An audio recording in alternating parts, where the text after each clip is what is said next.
Good day everyone! Tara, samahan nyo kami. Rides muna tayo with my pamangkin. Ayan, o di ba ang galing.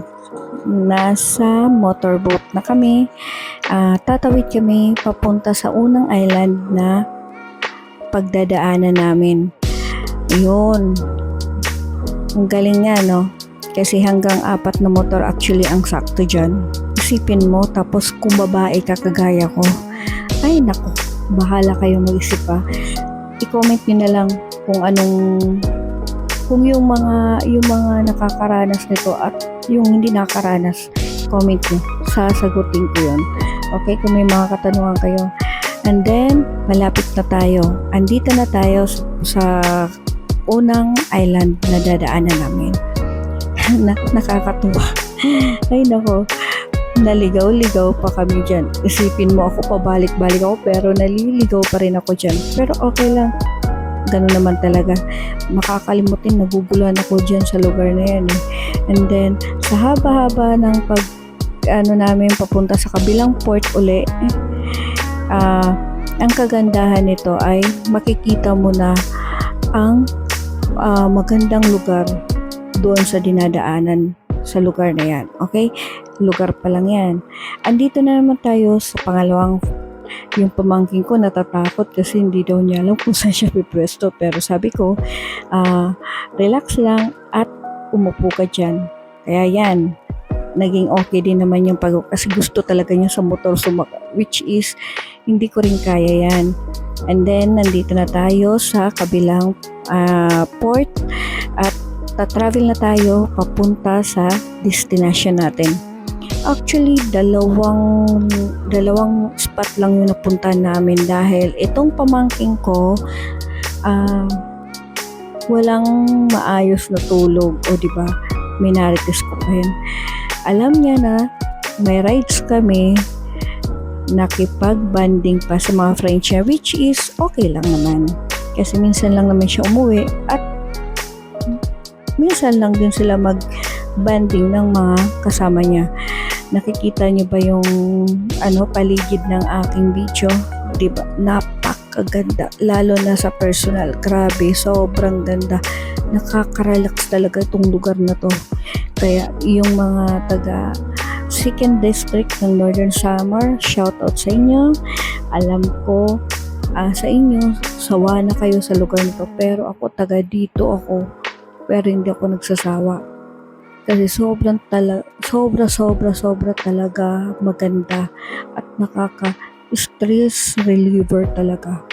Lalo na yung mga stress dyan, mag-rides kayo papunta dito, mawawala yung stress mo, marirelax ka kahit napakalayo. Kaya napapansin yung sobra layo na talaga ng dinadrive ko, okay lang sa akin. Kasi ang ganda ng view, promise. Mamaya makikita niyo yan. May mga video ako dyan, or our picture pala, sorry. May mga picture kami na maganda talaga yung spot na yan. Kahit sinong dumadayo dito, napapahinto. Dahil sobrang ganda. Tamang-tama sa pagpipicture yan. O, di ba? Aurang-aura talaga kami dyan. Sa posing, ayan, ako, sa motor ko. Diba? Pero ngayon, mas maganda na. Ngayon, after naman natin doon, dito naman tayo. Yun yung unang spot pala ha. Mabilis ang video lang to. Pupunta naman tayo sa pangalawang spot, which is malapit na dun sa lugar na yon. Ito, pagpunta namin dito, sobrang inaayos pa siya. As in, hindi pa siya totally tapos. Pero parang kung makabalik ako nito, I think tapos na rin siya. Kasi dito malapit na talaga siya matapos. Pero yun nga, hindi kami pwedeng tumuloy doon sa pupuntahan namin kasi nga sira pa pala. Ibig sabihin, hindi naman sira, hindi pa pala tapos yung tulay na ginagawa nila para makapunta ka sa lagoon na yon. Ang tinutukoy ko pong lugar ay ito po. Ayan. Kung mapapansin yun, sobrang ganda talaga. As in, yung pamangkin ko, kahit wala pa yan tulog, di mo, amazed na amazed siya sa lugar. Sobrang ganda. Pero hindi na nga kami tumuloy kasi hindi pa abot doon sa lagoon ang tulay. Yan yung tinatambayan namin. Medyo sira pa, pero okay lang. Nakapag-aura naman kami, nakapag-picture naman kami. May video pa nga. Sobrang ganda, ang daming fish na lumalangoy dyan, may mga crab, ang dami, as in mga sabi nga nila laman dagat talaga andun, kitang kita, at walang free sila na ginagawa nila. Kaya lang mayroon ako mamayang konting ipapakita sa inyo, pero kayo na ang humusga kung ano man yung makikita nyo. I-comment nyo na lang sa comment section kung anong masasabi nyo. Pero sa akin, sa amin ng pamangking ko, na nalulungkot kami dahil ginagawa nila ito.